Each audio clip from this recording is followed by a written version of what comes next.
Una prima edizione certamente fortunata è quella di Dimmi Sì, la prima fiera del Bassanese dedicata agli sposi, ospitata dal padiglione fieristico di Bassano Expo in via Valsugana. Ieri, ultima giornata, e oggi è già tempo di bilanci. 2500 visitatori, di cui 1075 coppie.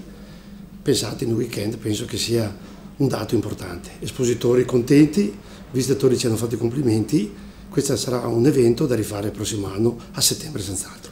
E nell'attesa del prossimo evento dedicato al matrimonio, la stagione autunnale di Bassano Expo è pronta a decollare, con un appuntamento già in programma. Il 20, il 21 e il 27-28 facciamo caso così. Seconda edizione, fatta l'anno scorso con 10.000 visitatori, speriamo di aumentare i visitatori quest'anno. Insomma, un'offerta fieristica ampia e soprattutto varia, che posiziona il polo fieristico di Bassano Expo tra i principali dello scenario regionale e interregionale, come dimostrano gli ingressi in occasione dell'evento dedicato agli sposi. Sono arrivati da Bressanone, da Rovigo, da Mestre, da Venezia, vuol dire che cominciano a conoscere il polo fieristico Bassano Expo.